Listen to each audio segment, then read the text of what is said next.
Hello there, I hope that you are doing well. Welcome to this new lecture of the 2025 model series. During this lecture I will be discussing risk management with you. Technicals make you fall in love with the game. Risk management keeps you in the game. Now the reason why I would like to begin this lecture with this statement in front of you is due to the following. Many of you probably got introduced to the world of trading with concepts such as supply and demand, or you might have gone down the indicator path where you were trading based upon mathematical systems or whatever it might have been that you were using in the beginning of your trading career. And even with the strategies which I'm teaching to you within my mentorship, I would like you to understand that all these technical things that get you into a trade are all only working in the long run with proper risk management, and therefore risk management is crucial. And therefore during this lecture I want to put emphasis on 3 different strategies which you can look into when it comes to risk management. Now first of all, I would like to pay attention with you to what I define as regular risk management. This form of risk management is used by the majority of traders, and it's in my opinion also the most easy way of managing risk. And the reason why this is the case is because when it comes to this form of risk management, there aren't a lot of moving parts. So what I would like to see is that when it comes to regular risk management, the first trade is always going to be 1% risk. Now, by the way, it's important to note that when it comes to all of the percentages, which I will be discussing during this lecture, they can be basically changed to whatever you are comfortable with, as long as what you do after a win and loss in terms of what to do for the next position in terms of percentage risk stays the same. So meaning what you will see is that within regular risk management, what we do is that after a loss gets taken, the risk on the next trade gets decreased by half. So if you're risking for the beginning trade, let's say 0.5% risk, on the next position it will be 0.25% risk. But what you can see is that when it comes to this example right here, where we're using 1% risk in the beginning and we take a win, what we will do is we're going to maintain the same risk, meaning on the next position, we're going to maintain 1% risk. If we, however, take a loss and we have an idea which doesn't pan out as we had anticipated it to, we're going to decrease our risk to 0.5% risk on the next trade until the drawdown is recovered. So what you can see is that we're halving the risk on the next position. The reason why we're halving the risk on the next position is due to the fact that that way we're able to maintain our equity curve as smooth as possible. Let's say that this second trade is also a loss.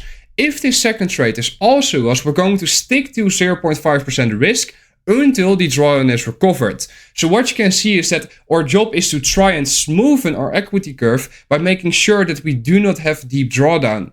If the next trade, however, turns out to be a winner, we're going to go back to 1% risk on the next position, and the same cycle repeats itself, where we're going to begin with 1% risk and move from there on.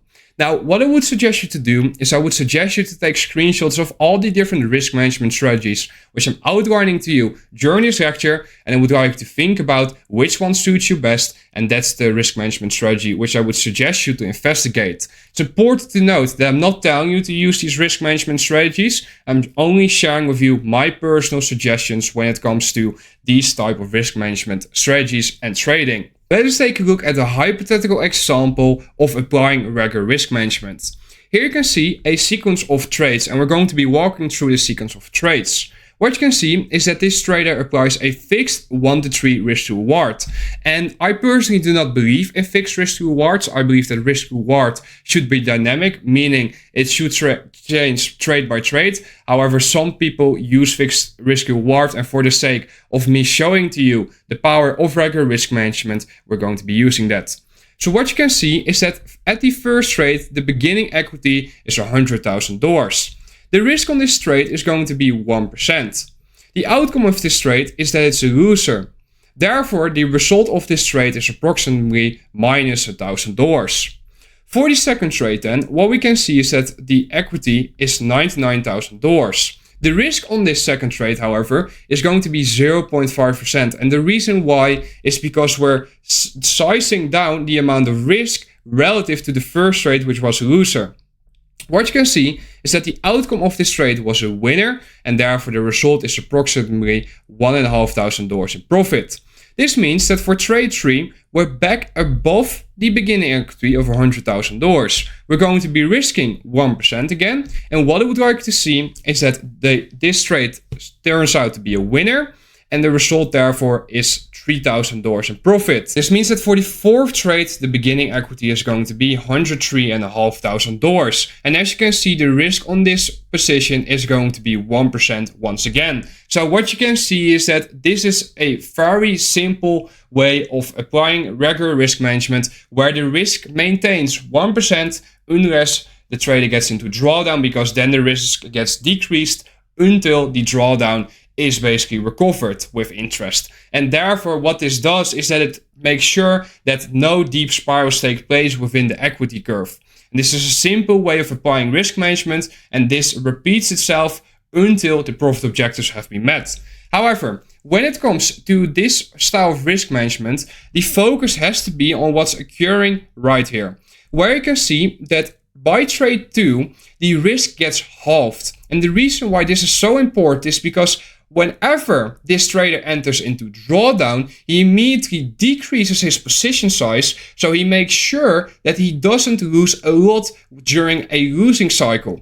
And therefore what's occurring is that the moment that he gets back into profit with this 1.5k of profit, and he gets back above that $100,000 beginning equity, what it allows for is that allows him to go back to the original risk. So the focus has to be on sizing down during a period in which losses are being taken.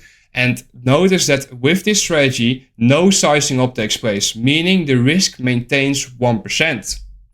When it comes to prop firm risk management, however, I would like to discuss a different approach. And this is the approach which I would suggest to look into during challenge phases. I'm not telling you to go out there and go into prop firms, because I believe that prop firms actually are a bad way of getting into trading, and the reason why is because they are made for you to lose. The prop firm profits from you failing, and therefore there are all these type of different rules in play which are basically trying to make trading harder than it needs to be, and therefore it basically cultivates a very bad mindset for a lot of traders. However, if you would like to go down the prop firm route, then this is a style of risk management which you can look into. There are two different stages when it comes to approaching prop firms. First of all, there's a challenge phase in which you're basically proving to the prop firm that you can trade consistently profitable. And secondly, there's the live trading phase. During these phases, I suggest utilizing different risk approaches. And the reason why is because throughout the challenge phase, you would like to be more aggressive. And that means that risk stays the same. Where during the previous risk management strategy, we decreased the risk when we went into drawdown. For this phase, we're going to maintain the same level of risk. And the reason why is because we do not want to spend too much time within the challenges, since there's no return on it, meaning there's no money to be made from the challenges. Therefore, within a challenge, what I suggest to look into is applying 20% of the total allowed drawdown in a challenge. So let's say that you're allowed to lose a maximum of $3,000 on a $100,000 account. What it means is that you would divide that number that you are allowed to lose by 5, and that's how you get 20%. And that is the risk which I would suggest utilizing during the challenge phase. And the reason why is because that way you're not going to be spending too much time within the challenge, because that's an issue a lot of traders face, where they go to these prop firms, they go through these challenges, and they stay in those challenges for a long period of time. Eventually they get funded and they think they have made it, but they realize that there's no money that gets made the moment that you pass a challenge. And therefore you wasted all this time, whilst in reality you should be more aggressive throughout the challenge phases. Now when it comes to managing risk once funded on the prop firm, I would suggest the following approach to risk management, where the main focus should be on being conservative. This means that risk is going to change. And the reason why risk is going to change is because throughout bad periods, we need to make sure that the drawdown stays at a minimum. So this comes very close to the risk management approach, which we saw for the regular risk management. What I would suggest looking into is using 10% of the total allowed drawdown once funded as the initial risk. If there is a win, which gets taken, the risk remains equal unless you have a big buffer. But we'll get into an approach to increase the risk in a bit. However, as a general rule of thumb, risk remains equal, regardless of that you're winning. However, when you take a loss, I would suggest looking into halving the risk, meaning only using 5% of the total allowed drawdown until the drawdown which you're in gets recovered. So this approach comes very close to the regular risk management approach. However, please keep in mind that this is kind of different than the regular risk management approach because we're not using 1% of the total equity. Now we're using a percentage as our basically risk based upon the amount of drawdown which we're allowed to have. And the reason why is due to the following. Why regular risk management does not work on prop firms. 1% risk over a 100k funded account equals $1,000. If your total max drawdown is $3,000, it means that you are risking 1/3 of your max drawdown. Meaning, in 3 trades, you could lose your funded account. Do you understand that that's way too quick and therefore you cannot use simply the regular risk management as I've shown to you prior on prop firms? Now, if you're trading your own capital, it's a different story. However, when it comes to trading prop firms, you need to make sure that you're very conservative. And the way that you become conservative once trading a funded live account is by making sure that the percentage which you use as risk on every trade is a percentage based upon the amount of risk which you can have, meaning the total allowed drawdown, not simply based upon equity size, because that stuff doesn't work with prop firms, as you can see right in front of you. Now we're going to be looking at the third form of risk management, and this third form of risk management is called exponential risk management. And exponential risk management is a method of increasing accounts at a very rapid pace. However, this is a form of risk management which is not suggested for new traders. And the reason why is because when it comes to exponential risk management, first of all, you need to know exactly what you're doing. Meaning, you need to know exactly what you're looking for and when you're looking for it in the markets. Secondly, what you must be able to do is you must be able to distance yourself from the fact that you just made money, because on the next position you're going to be risking a lot of that money which you just made. And that's something which we're going to get into.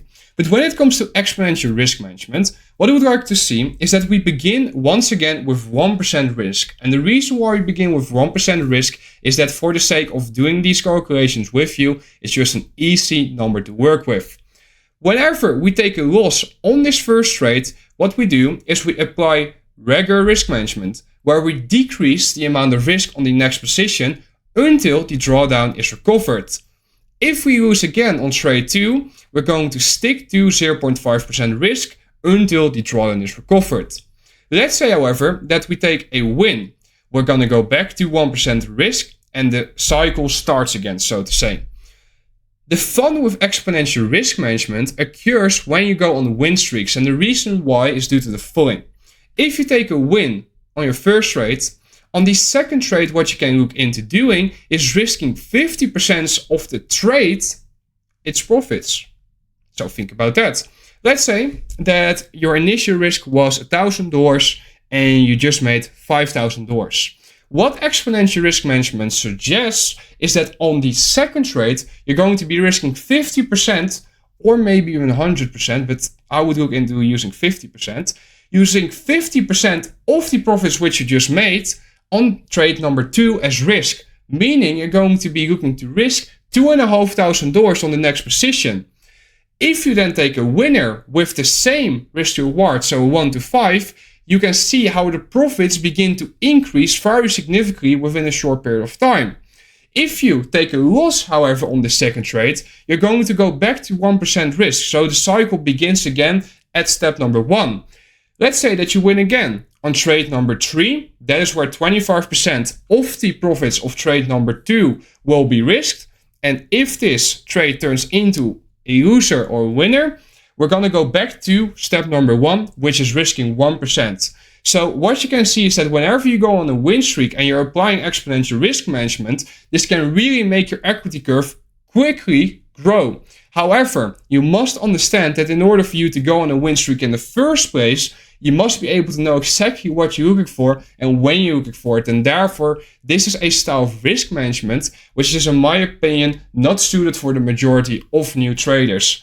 And this is a style of risk management which is very aggressive and it requires capital. Meaning, if you do not have a lot of capital yet, I suggest you to be cautious when it comes to trying out exponential risk management.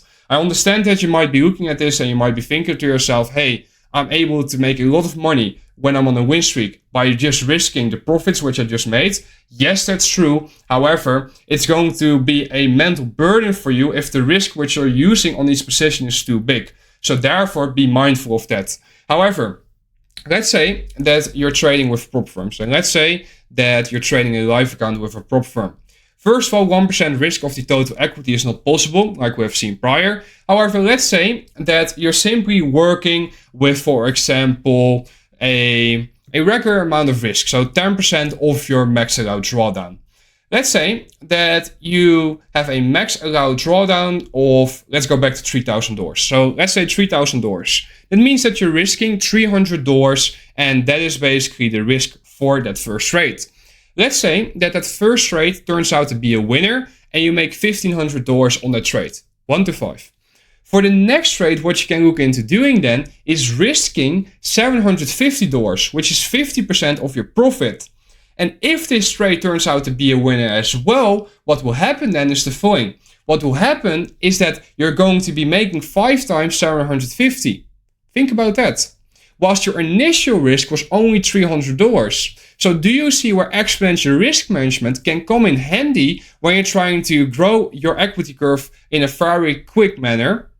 But again, please keep in mind that when it comes to trading prop firms and such, there are a lot of rules, and I'm not familiar with the rules. They have changed, I'm sure, since I've last traded them, which is a few years ago. So I know not all of the little things that are present right now, but based upon what I'm hearing sometimes from students when it comes to emails or support messages, etc., I know that you're limited a lot. And therefore, be cautious when trying out exponential risk management. And therefore, this is an approach which is, in my opinion, mainly suitable for personal accounts. And that is something for the people that are trading personal accounts to potentially consider. Now, with that being said, I've shown to you 3 different risk management strategies. But do you see how each different risk management strategy comes back to decreasing risk when in drawdown? And the reason why I'm putting so much emphasis on decreasing risk when in drawdown is due to the fact that that makes sure that your equity doesn't take deep dives. But it also shows to you that you're able to maintain a sense of discipline where you're able to say, hey, you know what? I do not need to regain this lost equity right away. Now, if you would like to use exponential risk management, again, be cautious because it takes a lot of experience and you need to have a thick skin within your mind because you must be able to handle bigger numbers fluctuate. That takes time, guys. You don't immediately go to trading multiple minis when you just start out with trading. Simply doesn't happen. Therefore, that's why we always suggest begin with micros, and once you are comfortable with micros, you can consider on your own. I will never tell you to go out here and trade live money. However, if you decide on your own that you're ready to trade minis, that's when you consider trading minis as well. I hope that this lecture has provided you with a good insight on different risk management strategies, which I personally use, except the prop firm ones, of course. And I hope that you have gotten a great deal of insight on when it comes to navigating risk management accordingly. I want to thank you for watching this lecture all the way to the end. After this lecture, we're going to be diving into different delivery profiles for the different sessions from London all the way to New York PM. And I will be sharing with you specific algorithmic signatures to look for during those sessions. I look forward to speaking to you in the next one. Be safe.